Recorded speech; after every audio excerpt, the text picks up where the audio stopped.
दोगड्डा block के अंतर्गत संचालित नेताजी सुभाष चंद्र बोस आवासीय विद्यालय में मैं मौजूद हूं और आज मुझे दूसरी बार यहां पे आने का मौका मिल रहा है। क्या प्रोग्रेस रही इन 2-3 महीनों में यहाँ पे बातचीत के लिए आज मेरे साथ में मौजूद हैं इस ब्लॉक के दोगड्डा ब्लॉक के खंड शिक्षा अधिकारी अमित चंद जी। और कल जीजीआईसी कोटद्वार के वार्षिक उत्सव में जिस तरह से उनके भाषण में मुझे सुनाई दिया कि मैं उन बच्चों को, उन बालिकाओं को अपनी बेटियों की तरह रखता हूं, तो इसलिए मेरा भी इंटरेस्ट जगा कि वहां पे क्या प्रोग्रेस अब चल रही है, किस तरह से बालिकाओं की वहां पे पठन पाठन और तमाम अन्य जो चीज़ें वो चल रही हैं। सर, सबसे पहले तो बहुत बहुत स्वागत है हमारे साथ में आपका। कल ही की ही बात है, वार्षिक उत्सव था और आवासीय जो ये विद्यालय है, बालिकाएँ हैं यहाँ पे, वो बालिकाएं यहाँ पे हैं जो जिनके पेरेंट्स नहीं है किसी कारणवश, या एक पेरेंट में से एक नहीं है, सिंगल पेरेंट है, या जो आर्थिक रूप से पिछड़े हुए, उन बालिकाओं को यहाँ पे आवासीय विद्यालय में रखा गया। आप सबसे पहले हमारे दर्शकों को ये बताएं कि ये जो नेताजी सुभाष चंद्र बोस आवासीय विद्यालय हैं, इनकी स्थापना के पीछे क्या मंशा सरकार थी, सरकार की क्या मंशा है, और आगे फिर आप बताएं कि क्या क्या इसकी प्रोग्रेस के लिए आपकी तरफ से प्रयास किए जा रहे हैं। थैंक यू पंजी।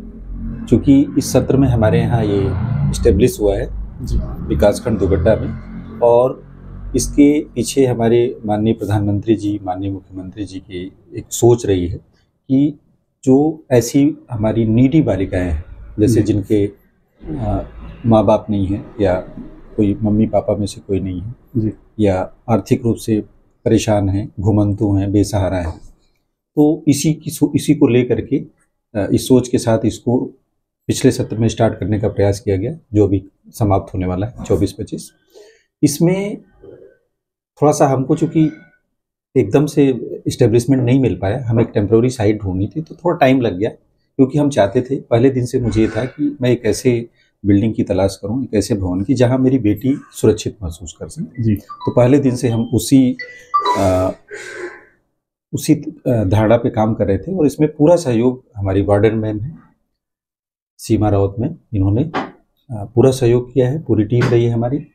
अभी जो हमारा ये था कि इसमें हम 50 बच्चों को एडमिट करेंगे, लेकिन चूंकि थोड़ा सा हमें डिले हो गया इसको ढूंढने में, तो इसको हम 2 अक्टूबर को स्टार्ट कर पाए जी। तो कुछ बच्चे एडमिट हो चुके थे स्कूलों में, बीच में नहीं आ पाए, तो स्टार्टिंग में हमने लगभग 19 बच्चों को हम लाने में कामयाब रहे, बट 16 बच्चे ही सर्वाइव कर पाए, क्योंकि कई बार क्या होता है, जो कुछ ऐसे गरीब परिवार से बच्चे थे जिनके मम्मी पापा भी थे, तो वो नहीं यहाँ पे रह पाए, छोटे बच्चे थे।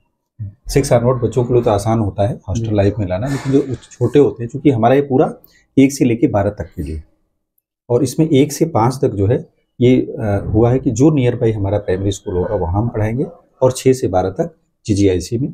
और पिछले 3 महीने की हमारी यात्रा अच्छी रही है। इसमें हमको इन बच्चों के ट्यूशन के लिए ट्यूटर रखा जाना था, लेकिन कुछ लोकल बॉडी चुनाव की वजह से हम थोड़ा डिले हो गए, लेकिन अभी हमारा कंटिन्यू हो गया है जी। और सोशल साइंस में, साइंस मैथ में और लैंग्वेज में हमने 3 ट्यूटर यहाँ पे रखे हुए हैं, जिनकी पढ़ाई चल रही है। उन्होंने अब बच्चों के जो भी कमजोरियां हैं, जो मजबूतियां हैं, उन पर काम करना शुरू किया है। क्योंकि अभी स्टार्टिंग है, शुरू का दौर है, थोड़ा सुधार में टाइम लगेगा, और शिक्षा में आउटपुट आने में टाइम भी लगता है। इसके अलावा परियोजना की तरफ से एनएससीबी में सिलाई संबंधी, ये आपका ताइक्वांडो के लिए, फिर आपका व्यावसायिक शिक्षा के लिए, ये लगातार इसमें प्रपोजल है, और ये बाहर से आउटसोर्स करके ट्रेनिंग देने लोग आते हैं यहाँ पे।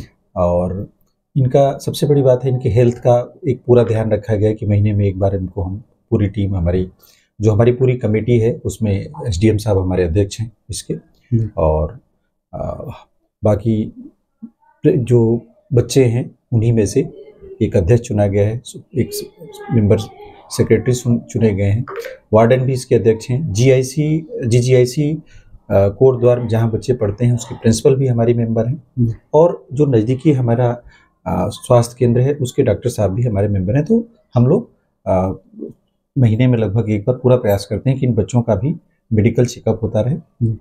इसके साथ इनके खान पान का बेहतर व्यवस्था की गई है, और जिससे स्वस्थ रहें, और इन बच्चों को घर जैसा माहौल देने का प्रयास किया गया है कि इन्हें दिक्कत ना हो। और पिछले 2-2.5 महीनों में काफ़ी सुधार है, क्योंकि अलग अलग पृष्ठभूमि से बच्चे आए हैं, और अब काफ़ी बेहतर स्थिति में हैं। अब क्योंकि अभी इनका बोर्ड नहीं है। नेक्स्ट ईयर बोर्ड परीक्षा में क्या प्रदर्शन करते हैं, ये हमारे लिए एक चैलेंजिंग टास्क होगा और हम उम्मीद करते हैं कि इसको और बेहतर करने में सफल। तो अभी सर अगर बात की जाए, अभी क्या क्या टारगेट्स आपने सेट किए? कल आपने एक बहुत बड़ी बात कही वहाँ पे, और यही वजह थी कि मेरा भी इंटरेस्ट रहेगा कि मैं आपसे मिलूं और एक बार दोबारा यहाँ पे आऊँ मिलने के लिए। तो अभी क्या क्या टारगेट्स आपने और सेट करें? ये तो रही बात आपने जो बताई कि यहाँ पे ये चीज़ें चल रही। अपने अगर व्यक्तिगत तौर पर बताएं या अपनी व्यक्तिगत सोच से बताएं, तो क्या क्या टारगेट्स आपने इन बालिकाओं के लिए सेट करें? इसमें जो छोटी बच्चियां हमारी हैं, विशेषकर 1 से 5 में, तो हमारा ये फोकस है कि उनको लैंग्वेज और मैथ्स की समझ हो।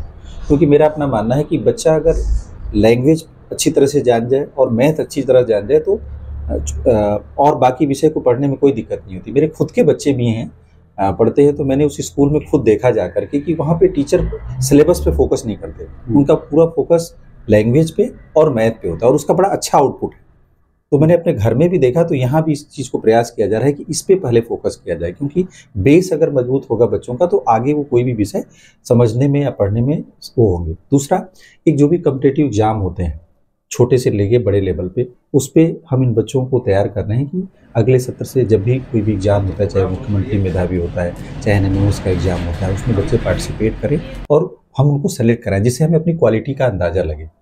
जब तक हम एग्जाम में बच्चों को नहीं बिठाएंगे तो हम ये नहीं जज कर पाएंगे कि बच्चों की क्वालिटी कैसी है। और ठीक इसी तरह से, चूंकि हमारे अभी बच्चे 9th में हैं या 11th में हैं, जब ये पिछले साल बोर्ड परीक्षा में बैठेंगे तो हम ये जान पाएंगे कि हमारा आउटपुट कैसा है। चलिए सर, बहुत बहुत शुभकामनाएं आपको कि आप के निर्देशन में, और यहाँ पे आप एक जिम्मेदारी की तरह काम ले रहे हैं, और आज अवकाश भी था लेकिन फिर भी आप यहाँ पे मौजूद हैं, तो बहुत बहुत बधाई आपको। थैंक यू पंजी। और इसमें सबसे बड़ा श्रेय मैम को जाता है, क्योंकि देखिए हमारी वार्डन मैम है, हमारी भोजन माताएं हैं और ये 24 घंटे यहाँ पे काम कर रही हैं। और हमारी नई टीम में हमारी अकाउंटेंट जुड़ गई हैं, हमारे ट्यूशन टीचर हैं। तो अगर ये सारे लोग मिलकर प्रयास करेंगे तो चीज़ों को हम बेहतर कर पाएंगे। और हम उम्मीद करते हैं कि आप समय समय पे ऐसे हमें आके मोटिवेट भी करेंगे। जरूर सर, थैंक यू। इस आवासीय छात्रावास की वार्डन मैडम मेरे साथ में हैं, सीमा रावत जी, और मैं बातचीत कर लूँगा उनसे। और एक बार पहले भी मेरी बातचीत उनसे हुई, क्या क्या जो सुधार यहाँ पे उनकी तरफ से किए जा रहे हैं, क्या क्या प्रयास उनकी तरफ से किए जा रहे हैं, उस पर बातचीत करेंगे। मैम, सबसे पहले तो आपका बहुत बहुत स्वागत। यहाँ पे पहले भी मेरी बात हुई थी आपसे, लगभग 2 महीने से पहले मैं यहाँ पे आया था। अब मुझे आप बताएं कि क्या क्या और बेहतर आपने प्रयास किया उसके बाद। सर, उसके बाद तो काफ़ी कुछ प्रयास हुआ है। यहाँ पे लगभग 4 महीने हमें हो चुके हैं जी। और स्टार्टिंग में तो हमें बहुत दिक्कतें आई, क्योंकि पूरा सेटअप करना था, तो उस समय हमें काफ़ी परेशानी आई। लेकिन BO सर के सहयोग से और हमारे साथ और भी स्टाफ के सहयोग से जो है हम इस कार्य को पूरा कर चुके। यहाँ पे बच्चों के लिए खाने का पूरा उचित प्रबंध है। सुबह से हमारा 6 बजे से हमारा किचन स्टार्ट हो जाता है। सुबह बच्चे उठते हैं, मॉर्निंग में उनका प्रेयर, योगा वगैरह सब करते हैं। फिर 8:30 बजे बच्चे अपना नाश्ता करके स्कूल के लिए रेडी होते हैं, निकल जाते हैं। और 9th से 11th वालों को हम टिफ़िन की व्यवस्था है, क्योंकि स्कूल में बच्चों के लिए भोजन नहीं है ना, वो MDM 1st से 8th तक है। और उसके बावजूद हमारे यहाँ पे सुविधाएं सब कुछ हैं। विंटर्स में भी हमारे बच्चों के लिए गर्म पानी की गीजर की व्यवस्था है।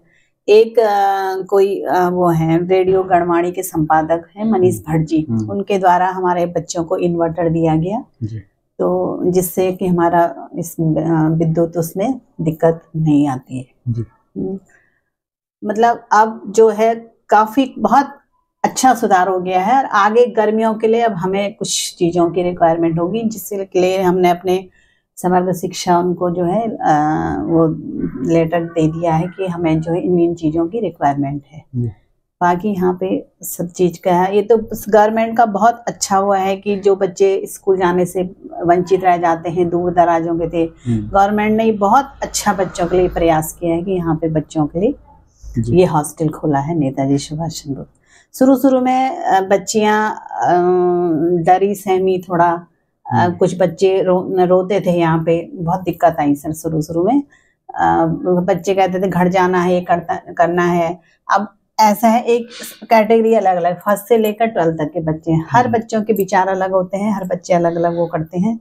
लेकिन अब बच्चे यहाँ पे बहुत खुश हैं। बच्चों के लिए यहाँ पे खेलने के लिए भी है, टीवी भी चल रहा है, टीवी भी देख लेते हैं बच्चे। अब ताइक्वांडो की बस जैसे कि पीओ सर ने आपको सारी जानकारी दे ही दी है जी। तो अब बच्चे हमारे यहाँ पे बहुत खुश हैं। चलिए मैम, कोई आप दिक्कत इसका नहीं। सफल हाँ। संचालन कर रहे हैं, आपको बहुत बहुत बधाई। धन्यवाद सर।